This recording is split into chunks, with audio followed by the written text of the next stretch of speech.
Hello and welcome to Let's Review. I am a big fan of The Legend of Korra. I got into Last Airbender a little over a year ago and I basically bombed through it in a few days. Legend of Korra, I maintain it's a more flawed show than its predecessor, but there are some moments of brilliance that do shine through and I absolutely think it's worth watching. So, when Platinum Games announced that they would be making a game set in the universe, I figured, that'll probably be worth a go. But, does it actually live up to the show that it's named after? Well, let's start with the gameplay. Since Legend of Korra is made by Platinum Games, I don't think anyone will be surprised to hear that it's a third-person action beat-em-up. However, it does have one advantage over other games in the same genre: bending. The use of the various bending styles in combat allows you to attack with any of the four styles you choose, rotating between them with a simple tap of either the Q key or the E key. So for example, I currently have earthbending selected, so if I head along here, some bad guys will come in. Now they're currently at range, which makes my best option to attack them waterbending, which is far more effective at range. It's also worth using the lock-on function to target a specific enemy, and I can charge to hit them with a heavier attack. The game also relies heavily on counters such as those to allow you to do extreme damage that will in most cases kill the target. However, electrical attacks cannot be countered. Like that. So if I now switch to firebending, that's a very close-in style that allows you to hit them with a lot of quick hits. Earthbending, on the other hand, is designed to be very effective against single close-range targets, but can be effective against groups. As these guys remain at range, waterbending is my best option for taking them out. However, if I get closer to these guys, I can demonstrate some airbending, which is a style that's primarily used for taking out groups, but is reasonably effective against single targets. And last but not least, I can demonstrate some earthbending on these guys.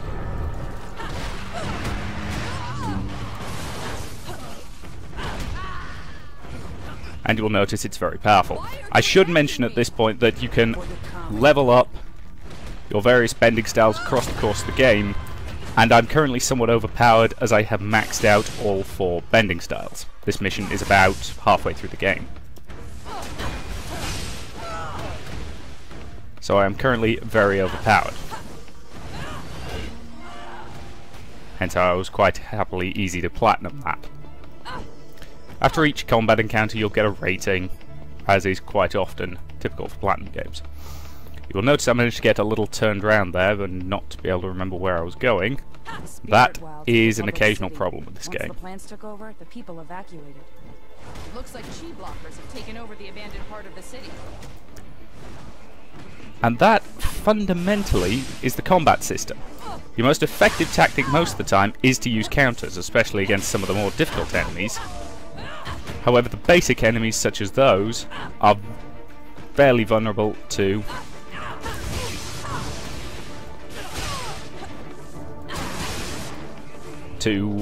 standard attacks. Providing I can avoid getting electrocuted. And again, at range, water is really the only one that's very effective. You can sometimes use fire at range, however it's usually against ranged targets that are on the ground. It's also worth noting there are quite a few little hidden items, so for example there is a chest over there. And if I get hit by those bowlers, then I will get trapped and will have to quickly escape. And airbending is very effective against groups because it has attacks such as that, which will just throw them around very happily. You can also perform finishing moves on stunned enemies, though a lot of the time they will die before you actually have the chance to. One last thing that also exists in the game is the avatar state. Now, you don't actually unlock this until very near the end of the game. However, as I've said, this is replaying an earlier level with everything I've unlocked before, which includes an item that allows me to trigger the avatar state at any time.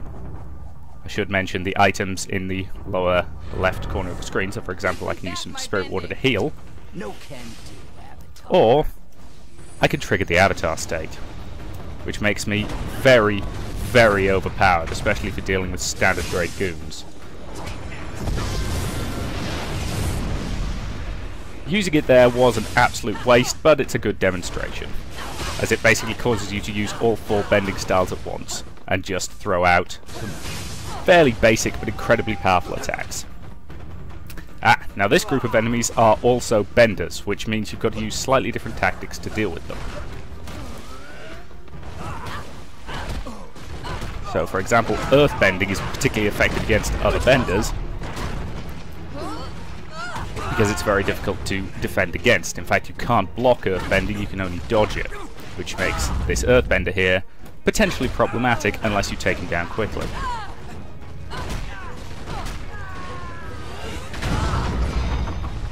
Trigger a small earthquake there to throw everybody off balance, and that's all 3 of the benders taken out without any difficulty, largely because, as I have stated, I am very, very overpowered at this point. And that is the combat system of Korra. You can block and you can counter, and most of the medals are based on how quickly you defeat certain enemies.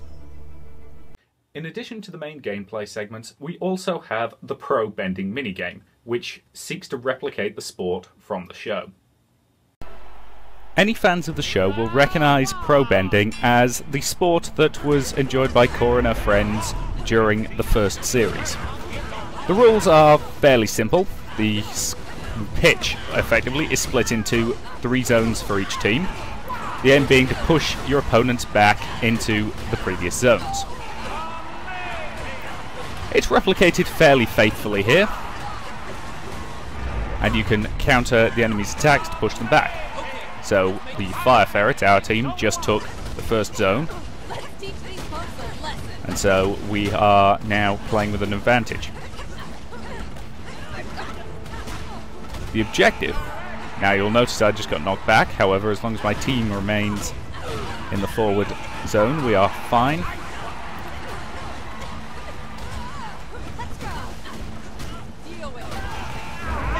And I've countered that attack, which has made that guy... Oh dear. They've actually managed to push us back, so we're now back to where we started from. That's okay. As a general rule of thumb, whoever takes the first pushback has a little bit of an advantage. And it is worth noting that the enemies become stronger the further back they get pushed. Same goes for your team. The effectiveness of your 2 partners, Mako and Bolin, is actually determined by how far you've leveled up your bending styles. So Mako's skill is determined by how high level your fire bending is, and Bolin's by how high level your earth bending is. Now, I'm not going to pretend there's any particular clever tactics you need to use to defeat them. I simply try and push them back when especially when they're in the last zone. Keep it up, guys. Because if somebody gets knocked right away off the back, then they are out of it until the following round. And knocking all 3 opponents off is the primary way to win. So, for example, we just took that match by getting a complete knockout. Otherwise, it's a game that operates in several rounds. It's a fun little diversion, but it's never anything more than a minigame. The other minigame that actually crops up during the main campaign is Naga riding. This is Naga riding, and yes, it is an endless runner style of minigame, where you dodge things and go under and over obstacles while heading towards a specific objective. However, it does at least have the addition of the bending styles to add a little bit of variety. So for example, I can call up a shield of water, I can double jump by flinging the earth below me up, I can knock small obstacles out of my way with fire bending, And I can use airbending to somehow give me super speed.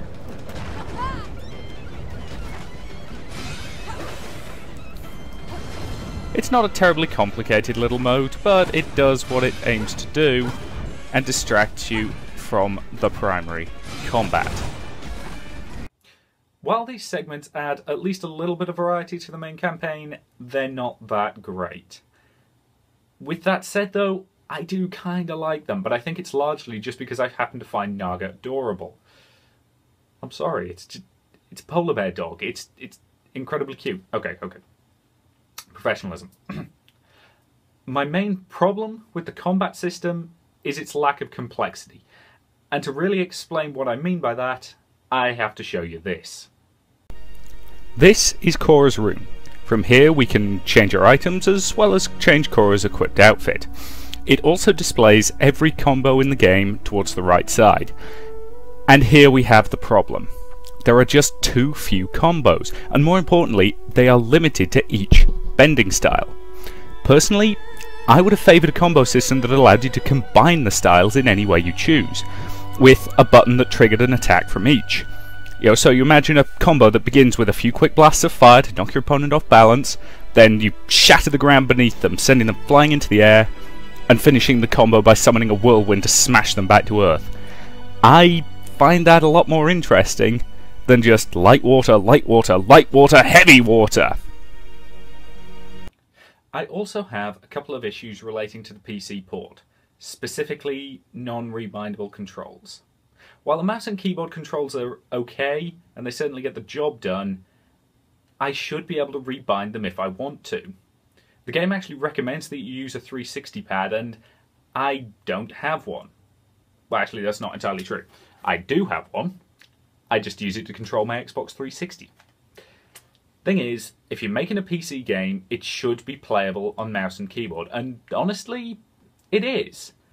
The controls just take a while to get used to, which again is something that I think rebindable keys could have helped with. Personally, I don't like having the counter button on the C key. I'd rather change it to the right mouse button. Ultimately, the gameplay isn't bad, it just lacks complexity, and I do kinda like it for what it is, but I wish we could have gotten more. So if the gameplay is a bit of a letdown, how's the story? Well, the game is set shortly after the end of the second season, Spirits. With Vaatu defeated, Korra and her friends take part in a Probending match. Walking home afterwards, Korra is attacked by a group of chi blockers, and her ability to bend is temporarily taken away. Thus begins Korra's new mission, to find the new leader of the chi blockers and restore her bending. As a setup for a game, it's a bit boring, but that's not to say that a good idea couldn't have come from it. Sadly, it suffers from the classic problem of all expanded universe fiction. The need for everything to return to the way it was before. Because the game is set between two seasons of the show, no real change can happen to Korra or to any of the other characters. And as a result, not many of the side characters appear. Mako and Bolin turn up and get about 10 lines between them. And Jinora turns up fairly regularly, but her purpose is primarily to provide you with explanations of how you can recover each bending style. And yeah, that's basically all she does, which is a bit of a shame. The rest of the supporting cast doesn't appear at all. There's no Asami, there's no Chief Beifong, there's no Tenzin, there's no Varric. They all get name-dropped, but nothing more than that. Would that not be confusing for those of us who have not watched the show? And there we have the nub of the problem. If you've never seen the show, you won't have a clue what's going on, and if you have, you'll be disappointed by the shallowness of the story that we do get. The villain is very, very dull. And while there is definitely something interesting in the idea of equalists working with the Bending Mafia, they do absolutely nothing with it. There should be some grand reveal about why these two groups are willing to work together, but there isn't. Is there some reason why those two groups should not be operating together? Oh, just a little matter of them being diametrically opposed to one another. I really must get round to watching Korra at some point. I did rather enjoy Last Airbender after all. Well, I did get the first 2 seasons on DVD for Christmas, so... Interested? Very. After the review? Love to. As it stands, there's just not enough to the story to make it worthwhile. Had the game been longer, I think they could have actually done something interesting. But as it stands, it just isn't. The only characters who get any real dialogue are Korra, who talks to herself more than I do, frankly, and the villain, who seems to be seriously in love with the sound of his own voice. Then again, he is voiced by Steve Blum, so that is kind of understandable. With all that said, the story is just a massive letdown, especially given the quality of the source material they're adapting. And frankly, that's just sad. The game does an excellent job of replicating the art style of the show, and as such, it's gorgeous. Everything looks absolutely beautiful, and the cutscenes that punctuate the missions are beautifully animated. With that said, however, there is one proviso that's a little bit weird. Korra's face is just wrong. It's kind of hard for me to explain why, so I think it's easiest if I just show you this.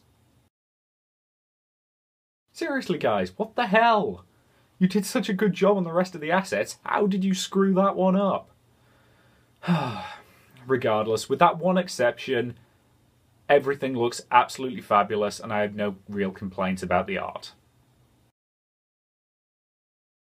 The audio for this game is very solid. The music from the show is used to good effect, and the sound effects, especially during the counters, are really good and give a good solid feeling of weight to the combat. As for the voice work, Janet Varney returns to play Korra once again and does an excellent job with what little the script has to offer her. The rest of the supporting cast are also played by their original voice actors, but as I've stated before, they didn't exactly have a lot to do, so I didn't really have a chance to assess the quality of their voice work. As it stands, I have no complaints about the audio. Good job all round. So, did I enjoy the Legend of Korra game? Honestly, yeah, I actually did. Should you buy it? If you're not a fan of the show, this game is not a good introduction to it. But if you are, I think you can actually get a reasonable amount of enjoyment out of this. It's nowhere near as deep or complex as we would like it to be, but it's an entertaining diversion. If it had been a full price game, I would have definitely said no way. But for 12 quid, I think I can probably recommend it. At the very least, fans of the show should consider it when it's cheap. If you're not a fan of the show, go check it out. It's definitely worth your time. Now, if you'll excuse me, Martin and I are going to go watch Welcome to Republic City. I'll see you later.